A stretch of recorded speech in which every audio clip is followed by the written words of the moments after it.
అందరికీ నమస్కారం. నేను మీ కిరా కార్పిని. ఈరోజు మంగళగిరి శాసనసభ్యులు human resources development, electronics and communication, information technology, real time governance, educational శాఖలకు మంత్రిగా పనిచేస్తున్నటువంటి నారా లోకేష్ గారు తెలుగుదేశం పార్టీ జాతీయ అధ్యక్షులు శ్రీ నారా చంద్రబాబు నాయుడు గారి సమక్షంలో వర్కింగ్ కమిటీ ప్రెసిడెంట్గా ప్రమాణ స్వీకారం చేశారు. ఇది కేవలం నారా చంద్రబాబు నాయుడు గారికి తనయుడు అవ్వడం వల్ల కట్టబెట్టిన పదవి కాదు. ఆయన అకుంఠిత దీక్షతో ఆయన కష్టపడి సాధించినటువంటి ఇది ఒక గొప్ప పదవి. ఇది ఆయన గురించి చాలా చెప్పుకోవాలి. ఇది ఒక్క రాత్రిలోనో, ఒక్క రోజులోనో, ఒక్క నిమిషంలోనో వచ్చినటువంటి పదవి కాదు. 2019 నుంచి 2024 మధ్యన జగన్మోహన్ రెడ్డి లాంటి రాక్షస పాలనకి ఎదురొడ్డి అతను ఓడించి ఈరోజు నారా చంద్రబాబు నాయుడు గారిని తిరిగి ముఖ్యమంత్రి చేయడంలో ఆయన చేసినటువంటి కష్టం అంతా ఇంత కాదు అని ప్రజలు మరోసారి గుర్తు చేసుకోవాల్సిందిగా కోరుకుంటున్నాను. పడిపోతున్న పార్టీని తండ్రి నిలబెడితే ఆ పార్టీని తిరిగి ఆకాశంలో నిలబెట్టడానికి అహర్నిశలు కృషి చేస్తున్నటువంటి వ్యక్తి నారా లోకేష్ గారు.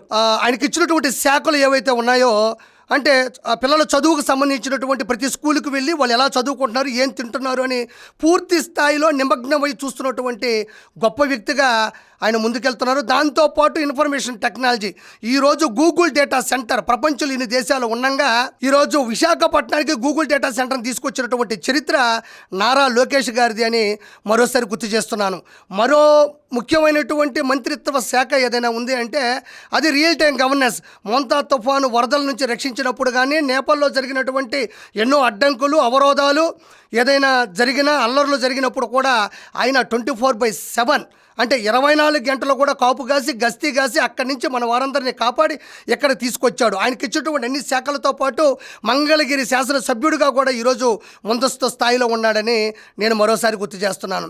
అయితే ఇక్కడ ప్రాముఖ్యంగా చెప్పుకోవాల్సింది, మాటికి వస్తే జగన్మోహన్ రెడ్డి అండకో మా జగన్మోహన్ రెడ్డి మా అన్న కడప కింగ్, పులివెందుల పులి అని చెప్తూ ఉంటాడు. ఆయన చెప్తారు, పక్కన వాళ్ళు కూడా చెప్తూ ఉంటారు. మరి పులివెందుల అనేది ఆయన సొంత నియోజకవర్గం. ఆయన సొంత నియోజకవర్గంలో 2024 అసెంబ్లీ సాక్షిగా ఆయన నిలబెడితే ఆయనకు వచ్చినటువంటి మెజారిటీ 61,687 ఓట్ల మెజారిటీ అయితే, మంగళగిరి అంటే నారా లోకేష్ గారికి మంగళగిరికి సంబంధమే లేదు. అయినా అది స్థానికం కాకపోయినా, స్థానం కోల్పే అవకాశం ఉన్నా, ఒకసారి ఓడిపోయినా వనకక బెదరక అదరక చెల్లించక మళ్ళీ అక్కడే నిలబడి 91,413 ఓట్ల భారీ మెజారిటీతో గెలిచినటువంటి గొప్ప వ్యక్తి నారా లోకేష్ గారు. ఆయనేమో 61,687 సొంత నియోజకవర్గం పులివెందుల పులి. ఎక్కడేమో మంగళగిరికి నారా లోకేష్ గారికి ఎటువంటి సంబంధం కూడా లేదు. అలాంటి వ్యక్తి 91,413 ఓట్ల భారీ మెజారిటీతో గెలిస్తే, మరి జగన్మోహన్ రెడ్డికి నారా లోకేష్ గారికి దాదాపు 30,000 మెజారిటీ తేడా ఉంది.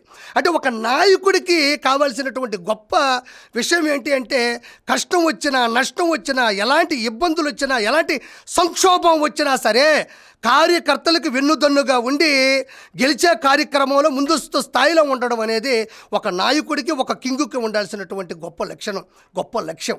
అది నారా లోకేష్ గారిలో క్వింటాలు టన్నులు ఉంది. మనం లెక్కెట్టుకుంటే ఇంకా ఒక చరిత్ర అయిపోతుంది అంతే. తండ్రిని జైల్లో పెట్టినా తట్టుకున్న గుండె మీది, దుష్ట శక్తులు అష్టదిగ్బంధనం చేసిన 3,132 కిలోమీటర్ల యువగలం పాదయాత్రను పూర్తి చేసిన పట్టుదల మీది. బాడీ షేమింగ్ చేసి అవమానించిన మిమ్మల్ని మీరు మలుచుకున్న తీరు అద్వితీయం, అమోఘం. రాజకీయాల్లో మీరు వేస్తున్న ముద్ర వాళ్ళకి నిద్ర రానివ్వకుండా చేస్తున్నది అంటే అతిశయోక్తి కాదు. మరి నారా లోకేష్ గారిలో వర్కింగ్ కమిటీ ప్రెసిడెంట్గా అవ్వాల్సినటువంటి లక్షణాలు చాలా ఉన్నాయి, అయ్యాయి కూడా. అందులో గొప్ప లక్షణం ఏంటి అంటే, పెద్దవాళ్ళని గౌరవించడం, కష్టపడ్డ వారిని గుర్తించడం. ఇది చాలా గొప్ప విషయం. ఇది జగన్మోహన్ రెడ్డిలో ఏ కోసైనా కనబడదు. పెద్దవారిని గౌరవించడం, కష్టపడ్డ వారిని గుర్తించడం.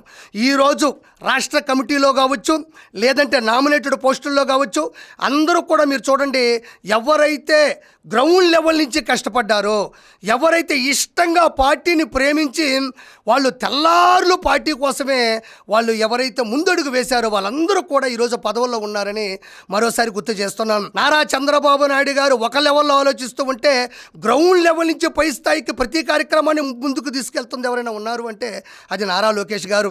ఇక్కడ ఖచ్చితంగా ఈరోజు చేసిన ప్రమాణం నారా లోకేష్ గారి భవిష్యత్తుకి మంచి ప్రయాణం. ఇందులో నో డౌట్.